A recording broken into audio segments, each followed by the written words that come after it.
La 27e édition de l'exposition et la conférence internationale sur les technologies pour le Moyen-Orient et l'Afrique, le Caire ICT, a débuté en grande pompe hier au Centre international des expositions, au Centre égyptien international des expositions au Nouveau Caire. Et l'événement promet d'établir évidemment de nouveaux accords, de nouveaux échanges. Et pour jeter la lumière sur l'importance de cette exposition, nous avons le plaisir d'avoir en ligne Dr Amr Saleh, professeur d'économie politique. Dr Amr Saleh, bonjour et bienvenue avec nous. Oui, bonjour, le plaisir est toujours le mien. Bonjour. Docteur Amr Saleh, l'événement promet d'établir de nouvelles références en mettant en valeur les avancées technologiques et en favorisant l'innovation. On aimerait jeter la lumière sur les détails de cette exposition et sur ce à quoi on pourrait s'attendre.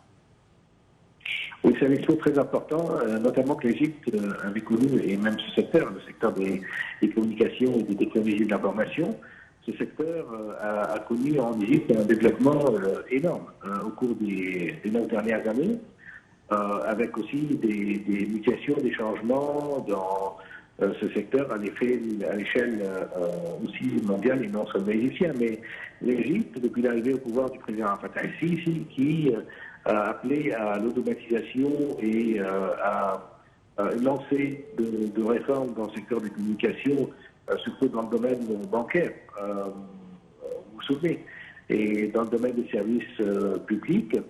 Et ce secteur en Égypte a réussi à atteindre un taux de performance très élevé, avec des taux de croissance en Égypte qui sont supérieurs à 16%. Vous avez un secteur qui fait des taux de croissance de 16% parmi les secteurs économiques en Égypte. C'est quand même quelque chose. Et puis, actuellement, ce secteur représente à peu près 7% du PIB égyptien. C'est un avenir, comme le Premier ministre l'avait affirmé, c'est un avenir car les exportations numériques de l'Égypte ont total à peu près 4 à 5 milliards de dollars. En plus, l'augmentation du nombre de personnes qui travaillent dans ce secteur et qui va jusqu'à 300 000 personnes. Donc, ce secteur est très important en termes de quantité, mais aussi en termes de qualité. Vous avez à peu près 50 milliards de livres égyptiennes d'investissement dans ce secteur, et avec aussi cette relance et cette croissance du secteur de télécommunications et des services publics aussi. Vous avez peut-être entendu parler de la plateforme numérique de l'Égypte. Cette plateforme qui contient à peu près 160 à 170 services du gouvernement, et avec des centres d'innovation numérique en Égypte, avec des investissements plus de 5 milliards de livres de l'année égyptienne. Donc, on pourrait dire que l'Égypte est devenue actuellement un des pays leaders, un des pays champions dans le domaine du gouvernement numérique, notamment en Afrique et au Proche-Orient. Et vous savez que l'Égypte possède, et ça c'est clair et net, l'Égypte possède des ressources humaines très importantes. Nos jeunes travaillent partout, nos gens travaillent dans des entreprises et des boîtes internationales. Je ne voudrais pas dire des noms, mais nos jeunes ingénieurs travaillent dans des boîtes internationales partout dans le monde, que ce soit aux États-Unis, que ce soit au Canada, en Europe et même dans les pays du Golfe.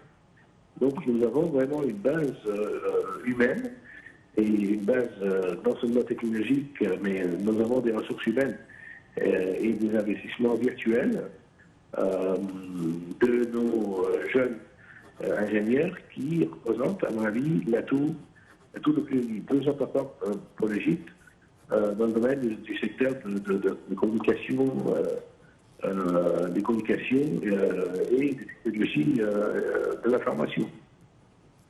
Très bien. Docteur Amsal, vous parlez de base humaine. Pour un pays comme l'Égypte, ça certainement, c'est un défi aussi.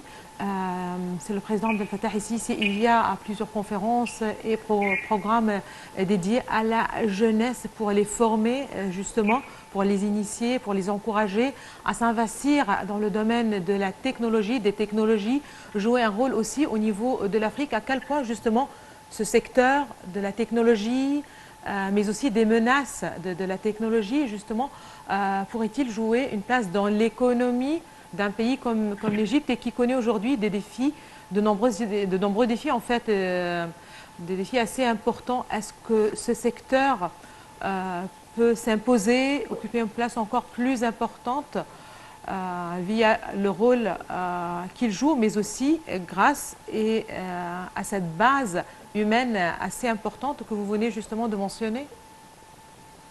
Oui, alors des défis, c'est une question très importante. C'est vrai que nous avons une base humaine très importante, mais aussi nous avons des défis très importants. D'où le fait que le gouvernement a dépensé à peu près quelque 60 à 70 milliards de livres égyptiennes pour améliorer la performance des réseaux numériques, de l'Internet, ce qui a permis à l'Égypte de se placer actuellement quatrième en Afrique en ce qui concerne les réseaux de communication numérique.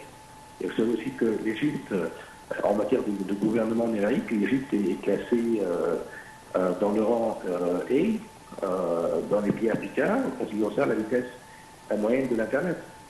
Et comme je vous avais dit, les investissements, que ce soit privé ou public, se sont élevés à plus de 100 milliards de livres dans des projets de modernisation des réseaux numériques, justement pour essayer de faire en sorte que nos jeunes, qui présentent, comme vous l'avez dit, des ressources humaines très importantes,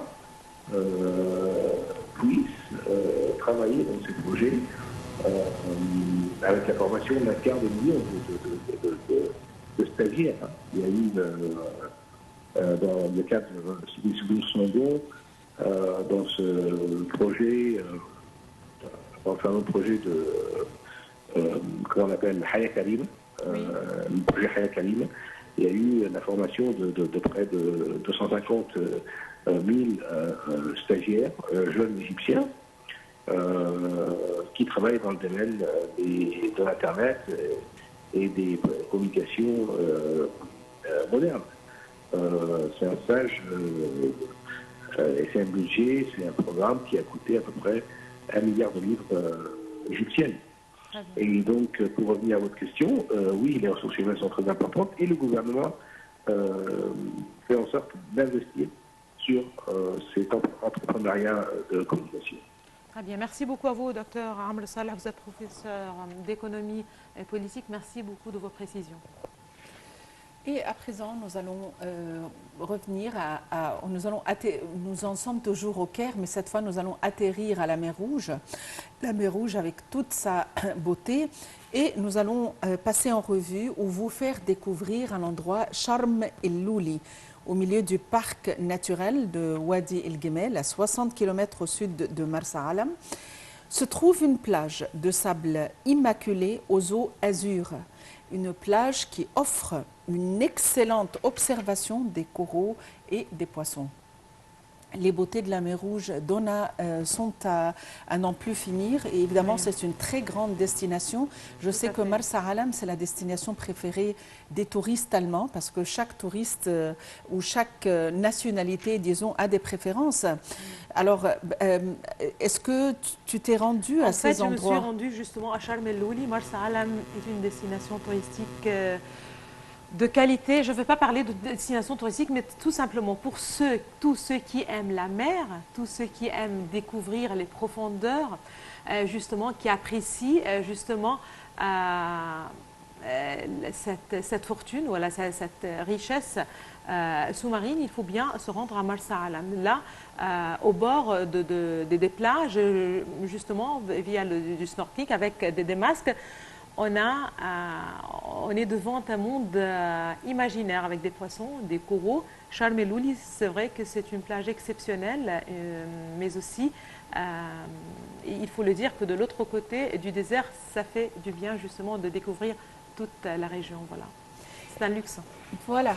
Alors, nous allons nous diriger vers Sharm el-Ouli et un petit tour à faire là-bas, et avec des détails avancés par Samah Reda et Shamsenen. L'île est située dans le gouvernorat de la mer Rouge, depuis les limites des plages de Za'farana au nord jusqu'à Halayeb au sud et dans les eaux territoriales